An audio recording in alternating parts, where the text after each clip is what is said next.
How do you find the individual components of a vector when you're given one of these little triangle things? Well, basically, all you have to do is shift one of the individual vector components over to the side, in this case, the y component, so that it forms a right triangle.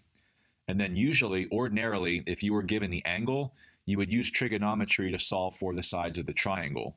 If you want an explanation on this, you can click on link number 1 in the description to see how. So that's if you're given the angle, but what if you're not given the angle and instead you're given one of these little triangle things?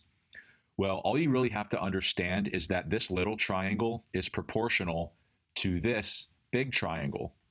So basically, the best way I can describe it is that it's kind of like how a scale model car is proportional to a real car. So if the windshield on the model is 2 centimeters and the windshield on the real car is 200 centimeters, we know that the real car is exactly 100 times bigger than the model. So what if I wanted to find out how long the real car is?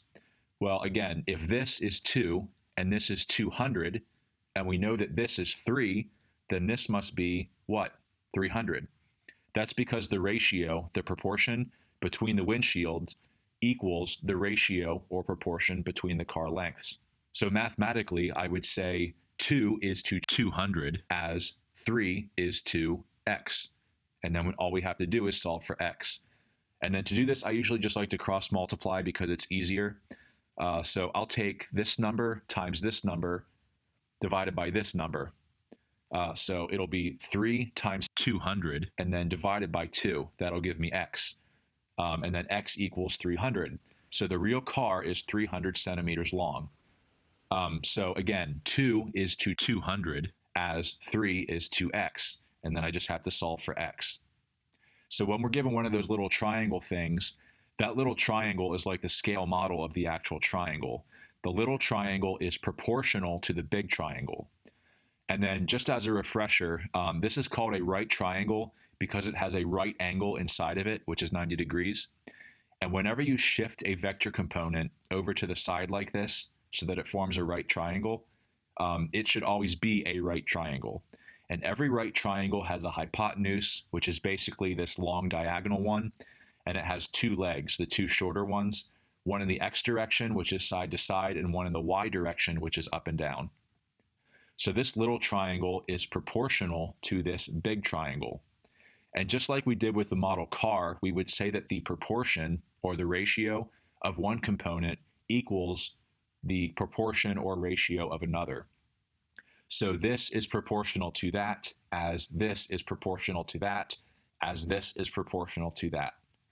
So since I want to solve for something I don't know using numbers I do know, I'll pick a component or an arrow where I know what the dimensions of the model triangle are and I know how big that same dimension is on the real triangle.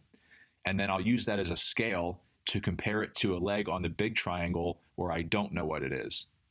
So in other words, I know the y component, which is the leg that goes up and down. I know the y component on the little triangle, and I know the y component on the big triangle. And then I'll look at the x components because I know the x component on the little triangle, but I do not know the x component on the big triangle, and that's why I'm trying to solve for it. So I'll say the proportion between the y components equals the proportion between the x components. And since the proportion or a ratio is basically just a fraction, I'll just say that 3 is to 300 as 4 is to x, and then I'll just solve for x. Again, I'm just going to cross multiply, so I'll take 4 times 300 and then divide it by 3, which will give me x, which turns out to be 400. So the x component of the vector is 400 pounds of force in this example. And then when I'm done, I'll just shift it back over to where it was so that it's drawn like a regular free body diagram. And that's pretty much a way to solve for vector components using the scale triangle. It's probably not the way that your teacher would show you, but it's way more understandable, in my opinion anyway. If you want to see an alternate method, which is probably the method that most teachers would use, you can click on link number 2 in the description. So next I'm going to go over 2 examples, which will just take a second. But before I do that, I just want to point out something because it's pretty important. And you might actually already know this, but if you're missing one side of a triangle, whether it's on the big triangle or the little triangle, you can use the Pythagorean theorem to solve for a missing side on a triangle. Again, you can use this on either triangle, the big triangle or the little triangle. You can use the Pythagorean theorem, which is a squared plus b squared equals c squared, and c has to be the hypotenuse. If you want an explanation on the Pythagorean theorem, you can click on link number 3 in the description. So now let's get started with the 2 examples. All right, so here's example 1. Determine the x component of the force. Now, the first thing you'll notice is that one of the components, the y component, is already given. I already know that the y component is 80 newtons. And like I was saying earlier, whenever you're given one of these types of questions, the first thing you're going to want to do is to shift one of the components over, in this case the y component, so that it forms a right triangle. So the first thing I'm going to do is I'm going to basically redraw this question as a right triangle. And then I'm just going to label the 7 and the 2. And then, like I said, the 80 newtons of force is already given to me. And the directions are asking me to solve for the x component, which is this one right here. And like I explained earlier in the video, basically what I'm going to do is I'm going to pick a component where I know what the little triangle is and I know what the big triangle is, and then compare it to a component where I know what it is on the little triangle but not the big triangle, because I'm trying to solve for what the component is on the big triangle. So in this case, I know the y component on the little triangle and I know what it is on the big triangle. I do not know the x component on the big triangle, but I do know it on the little triangle here. So what I'm going to do is I'm going to say 2 is to 80 as 7 is to x. And then all I have to do is solve for x. And again, I like to just cross multiply. So I'm going to take this number times this number and then divide it by this number. So 7 times 80 divided by 2 will give me x. And then x turns out to be 280.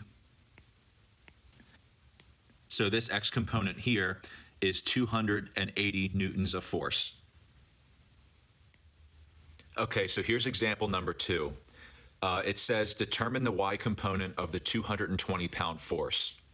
So like I was saying before, the first thing you're going to want to do here is shift over one of the components so that it forms a right triangle. So this time I'm going to move the y component, except I'm going to shift it over to the left so that it forms a right triangle. And then I'm just going to recopy the question here, except I'm going to draw it as a triangle. So I'm going to copy the x and y components, then I'm going to copy the little triangle, the 7 and the 8, and it is a 220-pound main force. And then if you can recall from the last question, I found a component, an x or y component, where I knew what it was on the little triangle and I knew what it was on the big triangle, and then compared it to something where I knew what it was in the little triangle but did not know what it was in the big triangle to solve for the variable. Well, in this example, you'll notice that I do not know the y component or the x component on the big triangle. So what I'm going to have to do is use the Pythagorean theorem to solve for one of the sides of the triangle, like I was saying before. So since I know what the hypotenuse is on the big triangle, but do not know what the hypotenuse is on the little triangle, I can use the Pythagorean theorem to solve for the hypotenuse on the little triangle and then compare it to the hypotenuse on the big triangle. So the first thing I'm going to do is to find the hypotenuse on the little triangle.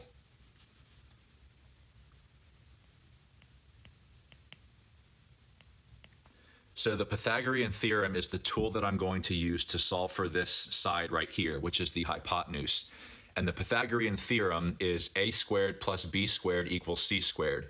You just have to remember that c has to be the hypotenuse. A and b can be either one of these legs. You can switch a and b between 7 and 8, but c always has to be the hypotenuse.